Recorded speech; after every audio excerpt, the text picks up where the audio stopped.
podcast is brought to you by the Association for Coaching, the world's leading international professional body, which is advancing coaching in business and society worldwide.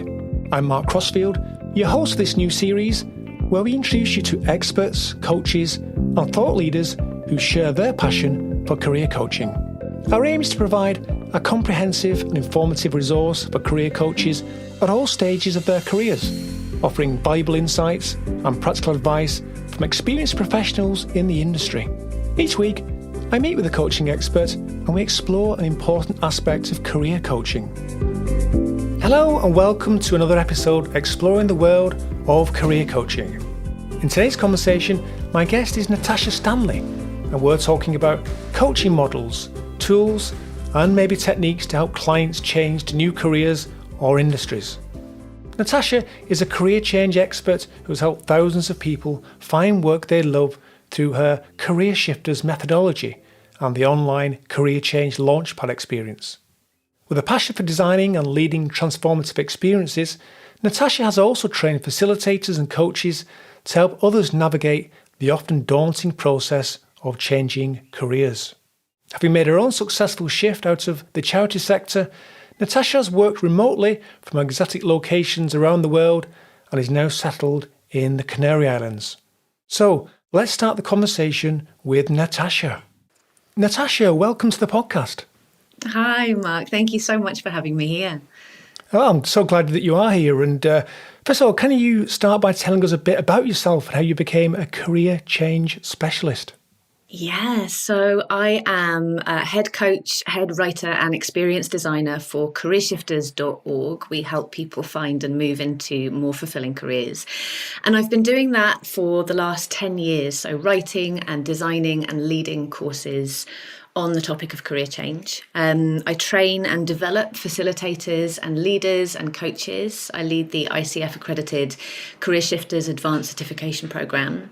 And I also design and run workshops on the art and science of meaningful human connection with businesses across the world. I made my own career change in 2012. My previous career was in the charity sector doing frontline support with vulnerable groups.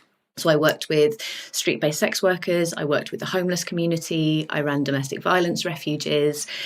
And honestly, that was what I had thought I had wanted to do since I was knee-high to a grasshopper. When I first got into that line of work, I thought I'd hit the jackpot. Until about 6 months in, when the realization began to set in that this wasn't what I had thought it would be. So I tried my very best to avoid that thought. I told myself it was probably just the organisation or that specific role. So I started to job hop and organisation hop. But the feeling kept getting stronger. I would wake up in the mornings and almost want to cry at the thought of going to work. I was tired all the time, but not good tired. I was drained. I just felt like I was becoming a diluted version of myself. I was ratty and irritable and whiny, none of which are things that I know myself to be. My self-esteem took a real hit because I was doing things I see now. I didn't know at the time, but I was doing things that just weren't in my natural skill set. So I was constantly swimming upstream. At the time, I thought I was just rubbish at being a person. And I tried really, really hard to avoid admitting that I needed to make a career change. I didn't want to let that thought in, so I made every excuse I could. I told myself it was normal to not enjoy work and I should be grateful to have a job at all, and who was I to want more? I told myself I'd invested too much in my career and throwing it all away would be a waste. I bargained and negotiated with myself, like, oh, I'll just stick it out till Christmas, or I'll just wait till this project is up. And although I was feeling progressively worse and worse, it was also familiar. Like my identity was really tied to this kind of work.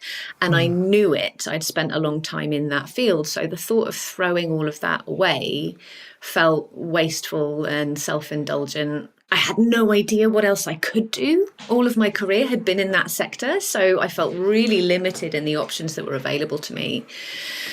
And I ended up doing a lot of the things that we now teach our career changers not to do. Like I made a lot of lists. I did all of the psychometric tests online. I read a lot of self-help books. I scrolled through job sites endlessly. And honestly, I wound up getting so desperate that I made a huge leap, which we actually don't recommend that most of our career changers do. But it was all I could see to do. And I quit my job and I booked a one-way flight to Greece because it turns out that's how I deal with stress.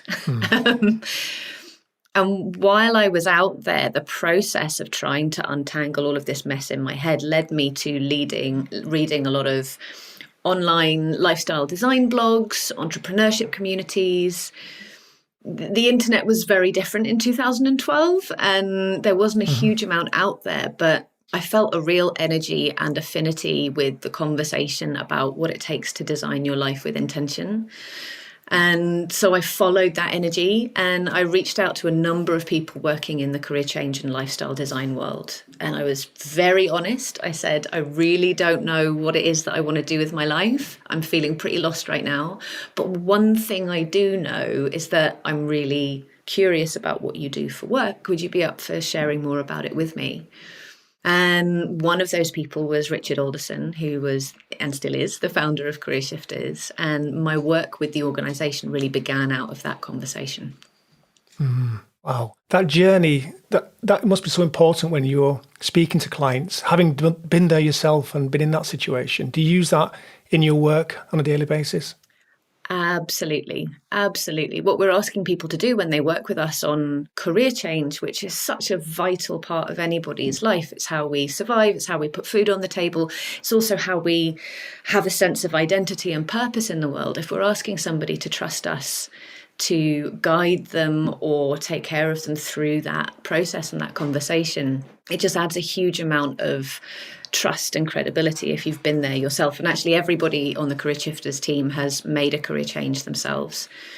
And there's something very reassuring and powerful about storytelling and being able to tell my own story and tell the stories of other career changers that I've worked with suddenly makes this very cerebral, confusing, scary conversation. It helps make it real. It helps make it tangible for people. So I talk about my story and others as much as I can. Yeah. And being able to see the situation from your client's perspective and understand what they're going through, it's really powerful, isn't it? Yeah. It's really important. So tell me about the Careershifters methodology then, and how maybe that differs from other career change models. I'm quite interested in that. Yeah, sure. So I'm always a little wary of saying this is how we're different from everything else out there, because honestly, I don't know everything that's out there, and I'm sure that there's lots of overlap.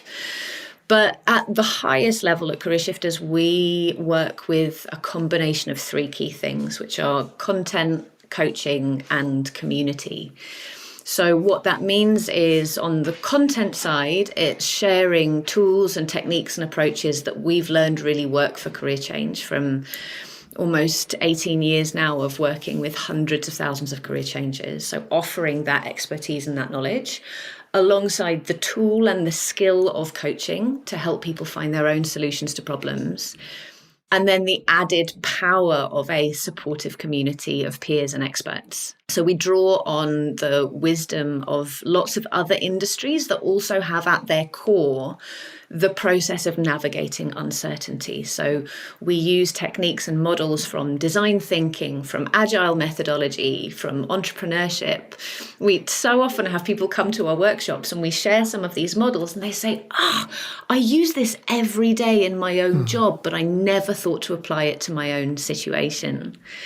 And then something that's really important to me is that we try to work really hard to make the whole process fun and surprising and experiential. So much career-related anything is thought about as it has to be hard work and focused and analytical. And yet what we've seen is that if participants in our programs are enjoying themselves, everything moves faster and with more ease. So we work really hard to make the process playful and curiosity driven and fun.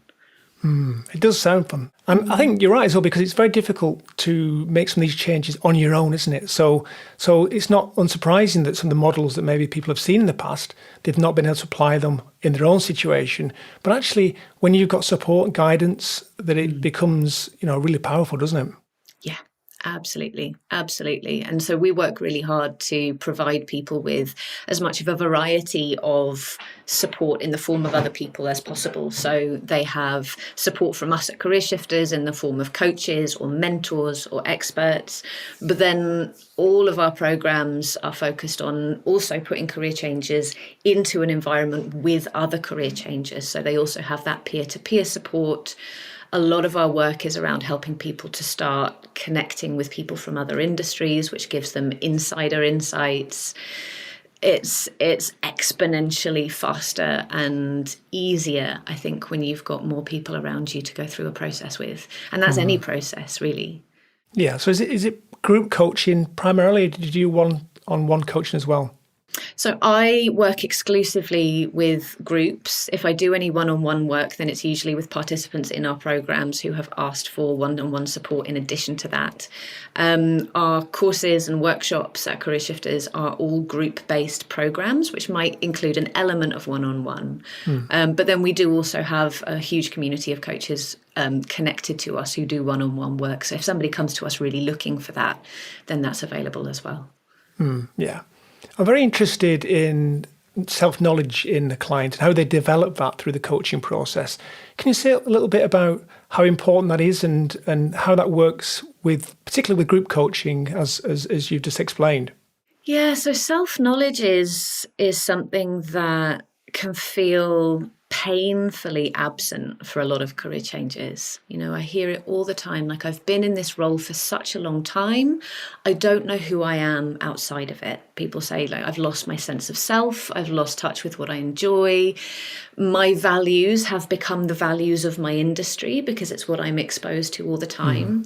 Like, who am I? What do I like? I don't know anymore. And so that sense of connection with who you are inside but also outside of the work environment is just crucial, partly to give people a sense of direction about where they want to be headed next, but also to give them a sense of confidence and grounding, like, oh, I exist.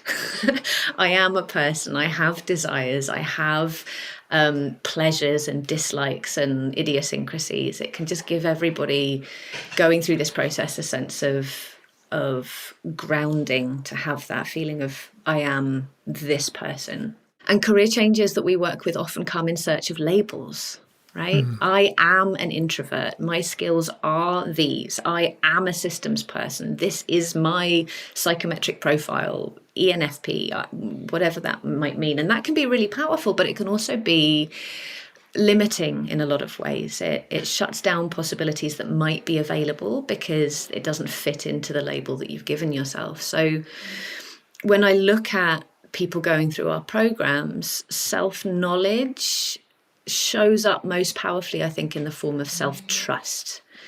So it's about stripping away some of the beliefs about what they know about themselves. I'm not a people person. I'm afraid of asking for help. So stripping some of that stuff away, and then very simply, there's a wonderful writer called Rob Walker. He wrote a book called The Art of Noticing. And in his newsletter, like a couple of years ago, I caught the phrase, like, notice what you notice and pay attention to what you pay attention to. And we reference this a lot now in our courses and our work. It's about trusting the little glimmers of interest and pleasure and aptitude that they have and taking those seriously, even if they're woolly and uncertain. Learning to pay attention to their physical responses to things. We have a mission in our Career Change Launchpad where they get to notice where and when people physically light up when they're talking about things and how reliable the body is to tell us when we're on the right track. Learning to say what's true for them, even when it's contradictory or unclear. So in the first stage of our career change process, we do a lot of work around this, like articulating what they already know about what they want. And it's often so much more than they think they know. Just the other day, I was having a catch up with a past Launchpad participant who said, like, I look at what I'm doing now in my new career, and it's pretty much exactly what I described in those early exercises that I was so skeptical and full of doubt about. So a lot of self-knowledge in the process that we go through with participants and with our clients is really about trusting the small things, giving language to the things that you already know, and then starting to notice patterns in what's emerging from that process. Yeah, I really like that. And identity is about truth, isn't it? And many people who come to these sessions probably haven't thought about their own identity in relation to work and their life. So for some people, it's the first time they've even thought about this. Yeah, absolutely. Absolutely. We enter the machinery at a very young age, right? You tick the boxes, you jump through the hoops, you move up through the educational system, you tell the people what they want, even if it's not really what you think, and this is how you pass this exam.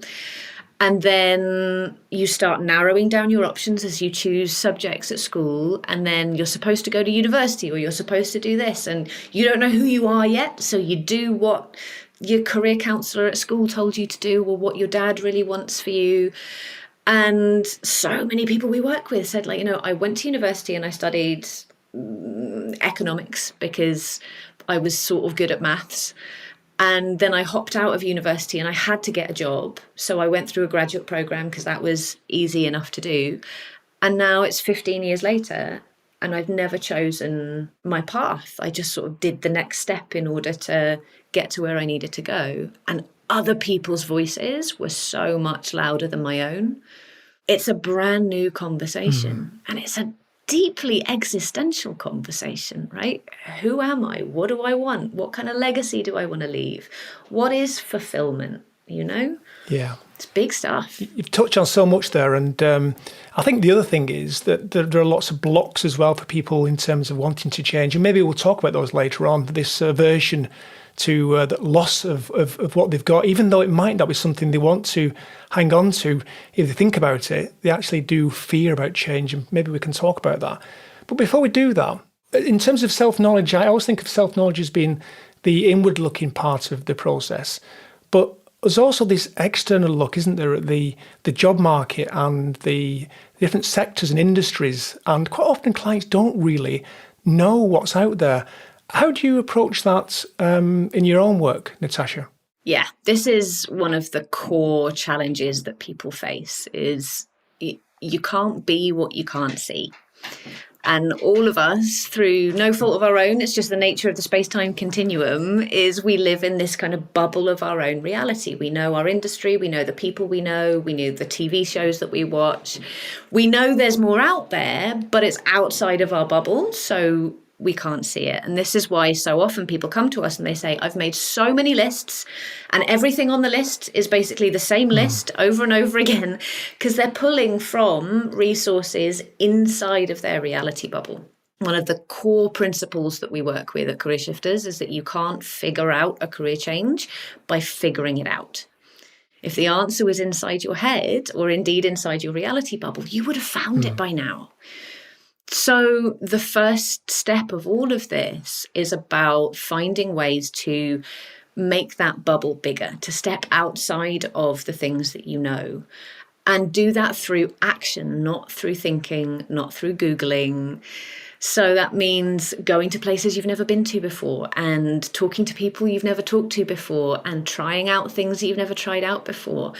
And doing so without any attachment to doing the right thing, or that the answer is going to be at that class you pick, because the only thing that's on the other side of that conversation is paralysis. So it could be something as small as, there was somebody I was working with recently who said, okay, something I've never done before, I've never even thought about before, is plumbing.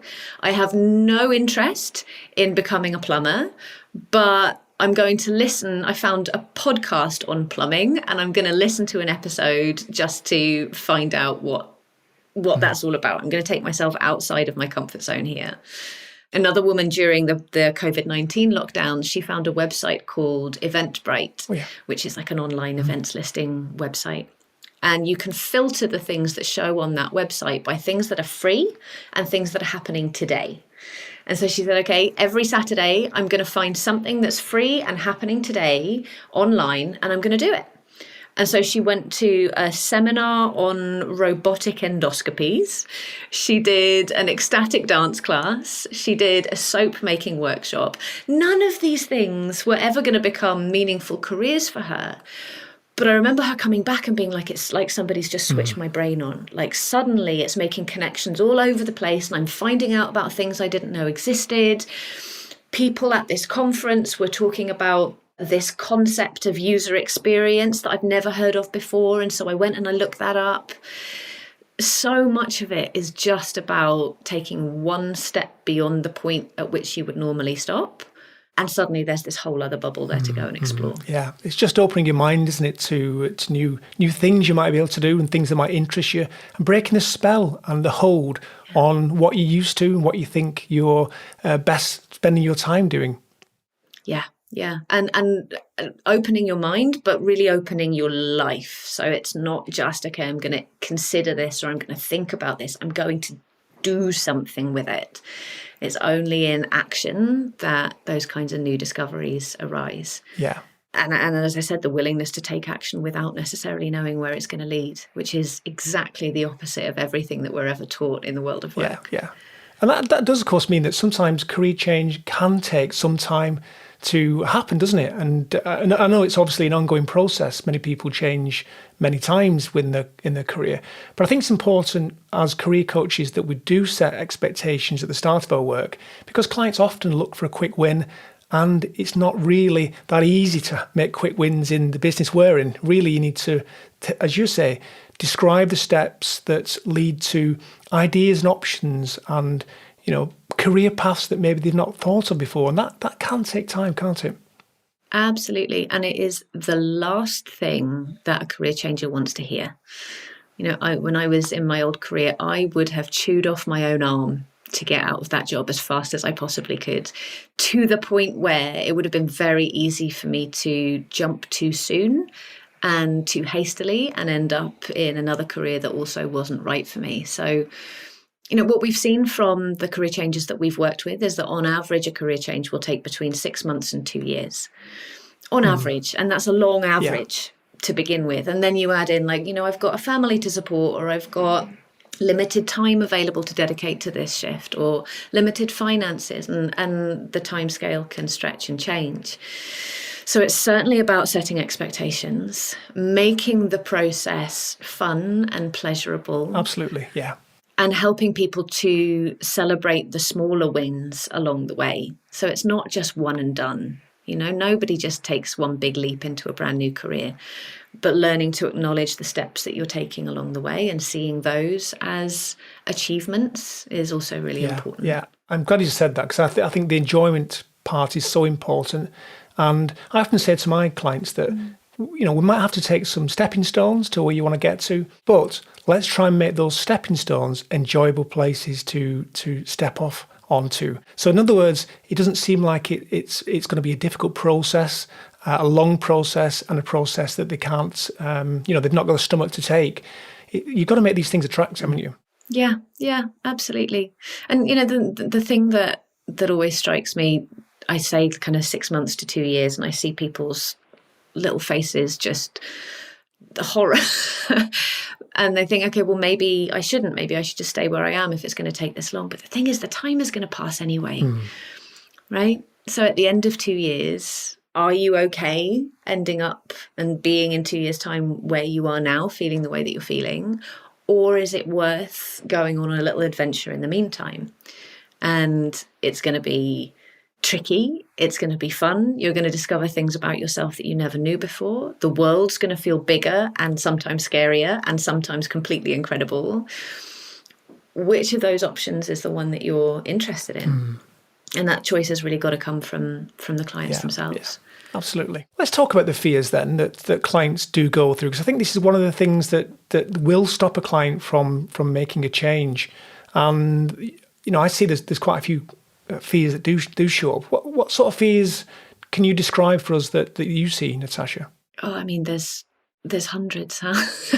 and understandably so. We ran a survey a couple of years ago on fears and obstacles that people were feeling, had several thousand responses, and undoubtedly the biggest one that came back was the fear of financial impact. So am I going to have to take a pay cut?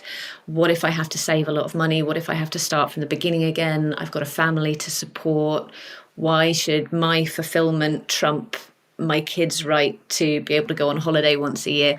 So financial impact is huge. Jumping out the frying pan and into the fire was probably one of my biggest career change fears. And I see that a lot. What if I make a career change and it's just as bad there as it is here? If they're thinking about starting up a business or trying something new, failure, it seems to be all F words when it comes to fears. That's enormous. The fear of putting yourself out there repeatedly and getting rejected. The fear of what other people are going to think, what other people are going to say. Is my family going to think that I've lost the plot? Is my partner going to be supportive? What are people going to think about me giving up what I've invested so much in?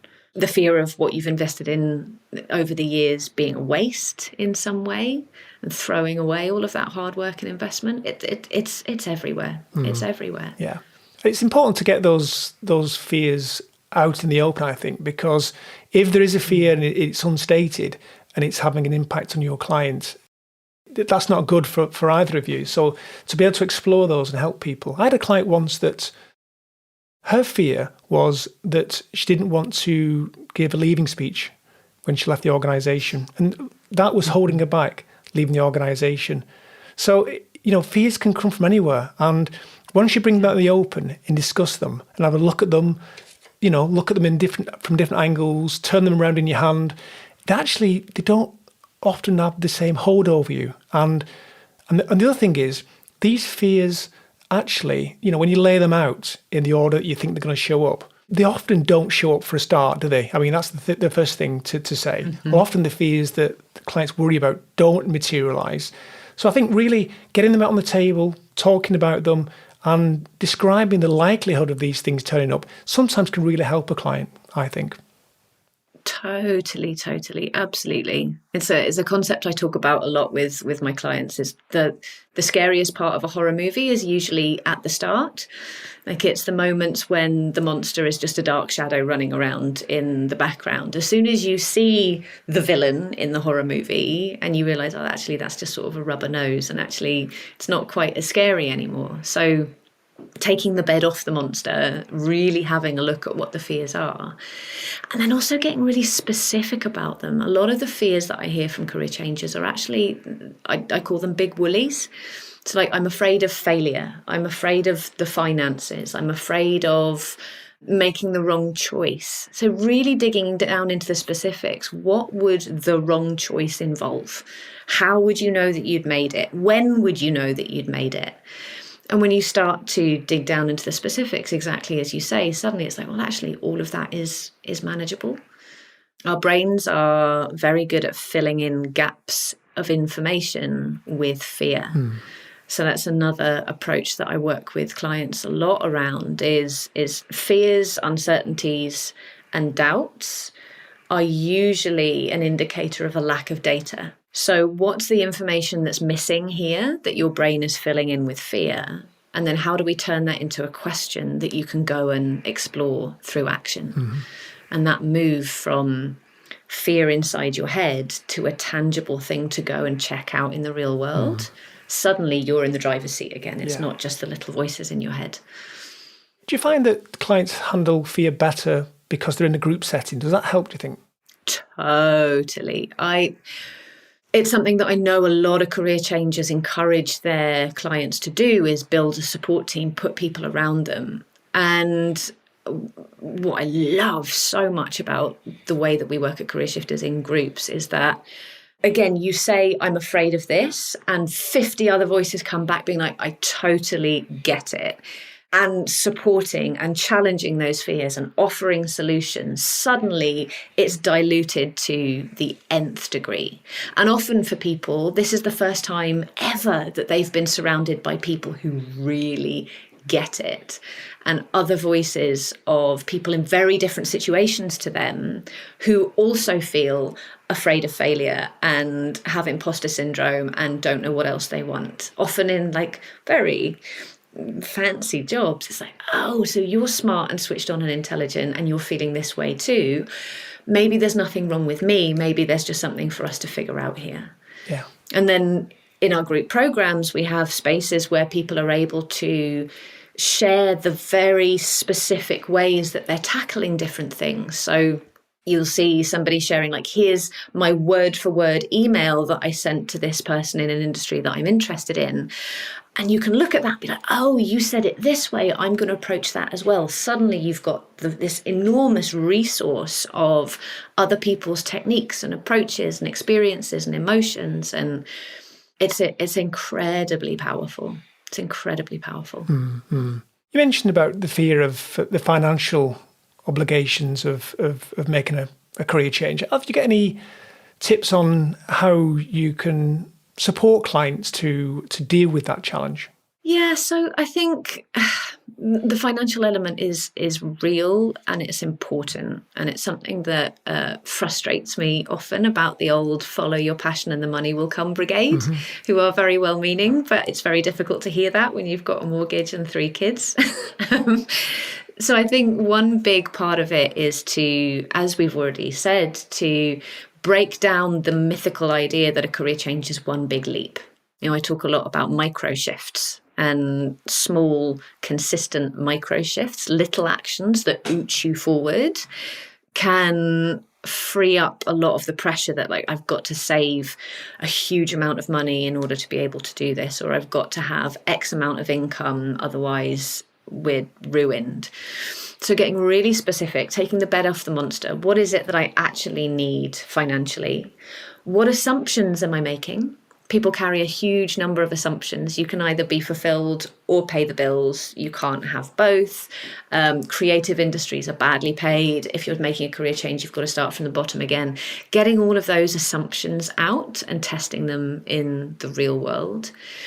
And then looking at, okay, well, what are the small steps that I can take to maybe save some money, maybe find out the reality of the industry that I want to move into, maybe start adjusting my hours in my current job so I can build something up on the side.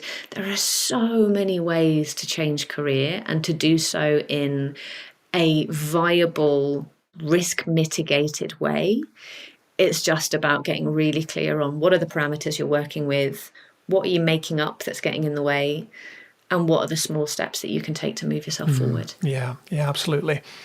I also encourage my clients to, they've got a partner, to speak to the partner, because I think that can be really important, that if there's somebody else in the relationship, that this isn't necessarily going to be a solo journey. They need to bring that person along with them, explain why they want to make the change, and discuss what the impact's likely to have on the finances of that relationship.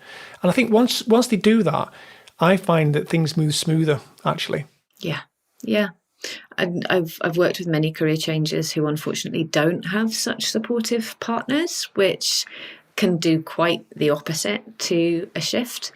And whether it's a partner, whether it's your family, your parents, anybody who has a big influence in your life, whatever they're saying about what you're doing is likely to be a very loud voice inside your head. And this is another part of the reason that we work so much with groups at Careershifters, is because sometimes you need a lot of other voices to balance the very loud one in the room.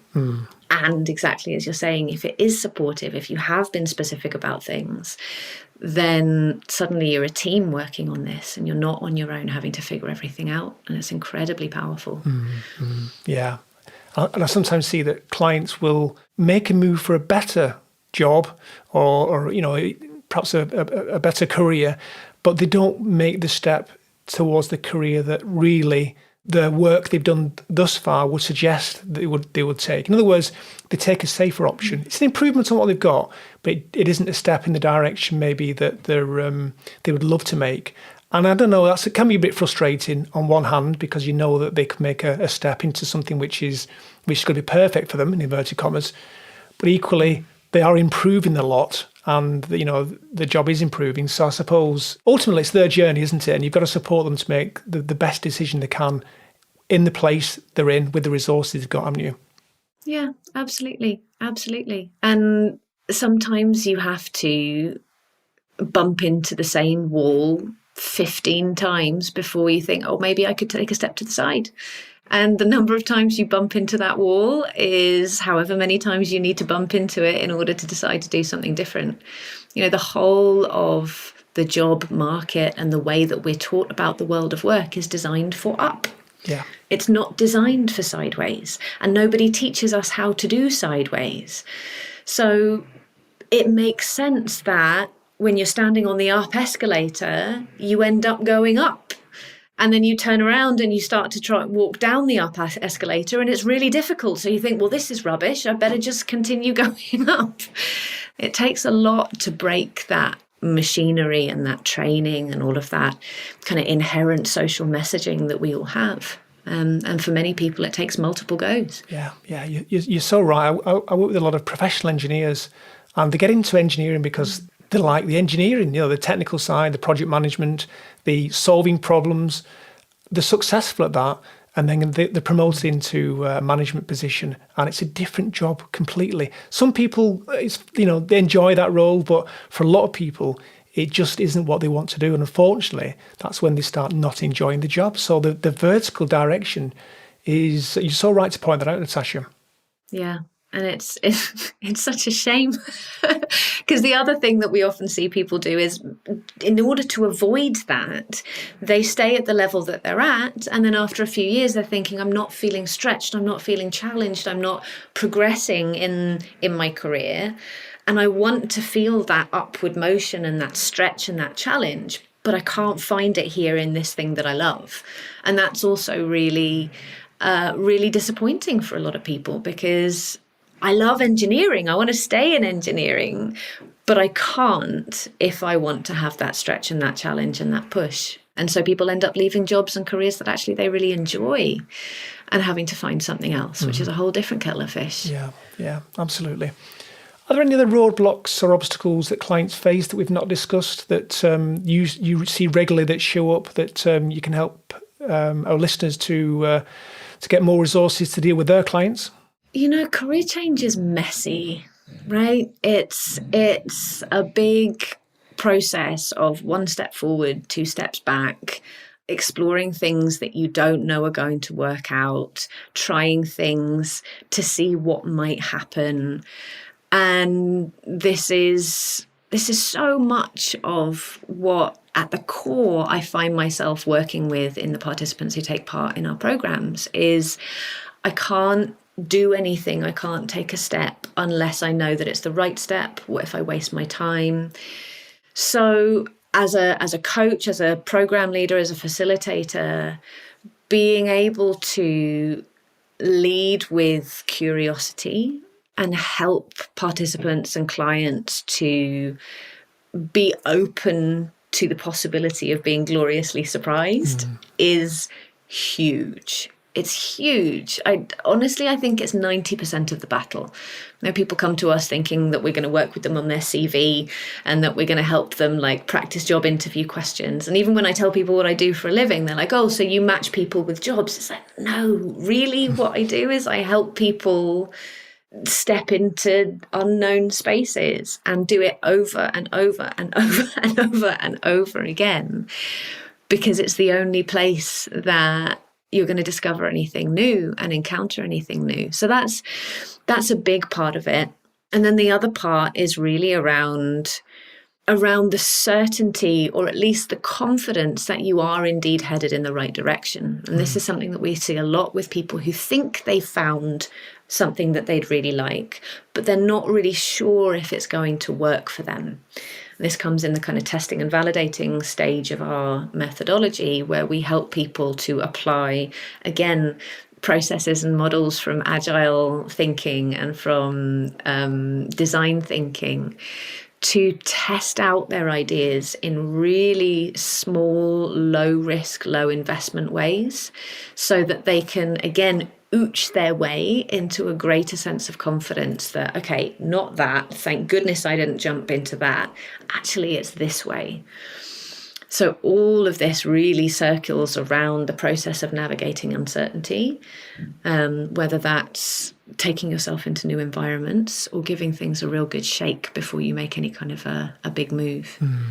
Yeah, so you get that self-knowledge about the different things you're looking at, so you can understand whether that might suit you better. And you've got to test the waters. It's a part of the process which you can't avoid doing, because you can't, as you said earlier, you can't think your way into a new career, unfortunately. And I suppose the other thing to say is that when people do make a leap, that even then, in a way, it's still them testing the waters. It isn't, we're never finished, are we? So they might move into a new career or a new role, and, it might not be the one that they thought it was going to be. It might not turn out to be the way they thought it would be. But from that position, from that vantage point, they can see things they wouldn't be able to see otherwise. And actually, it is part of the process, that, isn't it? It's still part of the journey. Yeah, absolutely. Absolutely. I can't remember who it was who said, human beings are works in progress who mistakenly think that we're finished. And this is where that idea of labels and I'm an introvert or I am this kind of falls down, because we're constantly evolving and we're constantly learning and shifting. Studies now say that the average person will make at least 7 shifts in their lifetime, whether those are small ones or big ones. And so it's not, again, this is not what most clients want to hear at the start of the process. And honestly, I don't really say it until they're much further along in the journey. But this is an ongoing process of testing, course correcting, learning more about yourself, learning more about what's out there, course correcting again. There's a wonderful decision engineer, which is a real job, a decision engineer. Wow. Her name's Michelle Florendo. And she has this wonderful way of saying it. She says, career change is much less like shooting a target and much more like steering a ship. It's not this straight shot into the center and the bullseye of your life. It's this constant sense of course correction and what about this? And I love my work. I can't believe that I get paid to be myself. It's ridiculous. And I'm still adapting and learning and pushing and course correcting and trying out different stuff. All of the things that I'm talking to participants about every single day, I'm also doing myself in order to hone and develop and play with what my career looks like now and in the future. I'm under no illusions that in 10 years' time, I'm still going to be doing exactly what I'm doing now. So practicing the techniques and using these muscles that we develop through the career change process, keeping those strong and keeping them in practice, even once you've made a move, is incredibly powerful. Yeah. And it's one of the proudest things that I feel is when I talk to past participants who say, I'm still using what I learned with you in my new career, and it's still paying off. So that's when I know that I've done my job. Yeah. And I love it that you walk your talk as well. And this idea that you're giving your clients the skills for life, I mean, that's inspirational. Yeah. And I love that metaphor, by the way, about the ship. I mean, I would add that a lot of people really spend a lot of time rearranging the deck chairs and don't change direction. And that's to embellish the metaphor a bit more. And, we can help people to see that there is a different direction and that they can try that. And in the time they spend with us, work with them, that they can help to reappraise the direction and their identity and, get themselves to a better place at the end. That's such a rewarding career, isn't it? Yeah, absolutely. Absolutely. On the surface, we're talking about what job do you want to do? But it's so much more than that. And what we see, what I certainly experienced in my own life and all of us on the Careershifters team, and I'm sure many, many of your listeners who have made career changes, is when you shift, when you find something that is genuinely fulfilling for you, even if it's fulfilling for you for now, and it will evolve in the future, it doesn't just change your job, it changes your health, it changes your relationships, it changes your sense of self-esteem and your ability to walk into a room. It changes what you feel like when somebody asks you to introduce yourself at a party. It changes so much. And that ripple effect is the game that I'm really interested in playing, and that we're really interested in playing at Careershifters. It's like, what would the world be like if more and more people were showing up in the world as that version of themselves, the confident one, the healthier one, the one who smiles more, the one who is open to that conversation in the corner shop, or raises their kids with a different narrative about what it means to work. That's exciting. Exciting and so inspirational. So thank you for describing it the way you did. That's so great to hear. Yeah. I have a question that I ask all my guests on the show, and that is, what advice would you give to career coaches to help them deliver consistent results for their clients? I think there's multiple angles that I could kind of take with this. One, I think, is we talked about walking your talk, and I'm sure the vast majority of your listeners would be doing this anyway, but is to practice the things that you're teaching and sharing and asking your clients to do, and asking yourself to do them for yourself in your day-to-day life. It is easy to understand the theory of what we're doing, and to be able to talk about it articulately and understand it on a cognitive level when we've taken perhaps hundreds of clients through the process we're taking them through. And yet, I still get the giddy wibbles when I have to reach out to somebody whose work I find really inspiring. I still have to take a deep breath every time I press send. I still sit on the couch before I have to go to a class that I've never been to before and think, maybe I could just turn on Netflix and eat crisps instead. It's still real for me. And the more that you can actively practice this process for yourself, the more you'll understand what your clients are going through, or the participants in your programs, if you run programs, the more alive it will be, and the better equipped you will be to keep people moving through the process. The other thing that I would say around consistent results is, I'm sure many of your listeners will have experienced the slump. Particularly in what can sometimes be a long coaching engagement if somebody wants to work with you throughout their career change process. And so finding ways to make it fun, having some, I call them sticky sentences, almost like mantras or guiding principles that you can both keep coming back to remind yourself of what matters, whether that's small, consistent steps, or asking for what you want, not just what you think you can get, or whatever it might be for you. Those kind of touchstones for both of you can help you both get through the moments when maybe motivation drops and you start to wonder, gosh, what am I doing? What are we doing? Where are we going? That's great advice. I can't wait to listen back to this episode, actually. You've given so much value to our listeners. So thank you very much, Natasha. That's so helpful. How can listeners connect with you? Where can they find you? Sure, yeah. So you can find me at Careershifters at careershifters.org. On there, you can find hundreds of success stories of people who have shifted, interviews with them on how they've gone about it, their biggest challenges, what worked, expert articles, many of which are written by me on different topics around career change, and of course, details of our programs and courses. And then if you want to catch up with me individually, you can find me at natashastanley.co.uk. Thank you, Natasha. And in summary, today we discussed how to successfully help your clients through a career change process. Natasha walked us through the process of how to do this. We learned about the significance of client self-knowledge and how coaches help clients develop this. Also, how we can help our clients learn more about what other industries or sectors are out there. Natasha addressed common fears and concerns clients face during a career change and suggested practical ways to test the waters in new career areas. Lastly, Natasha talks about the common roadblocks and obstacles faced during significant career changes and how career coaches can support clients in overcoming these. Once again, thank you, Natasha, for sharing your insights with us today. Absolute pleasure. Thank you so much for having me, Mark. Thank you, Natasha.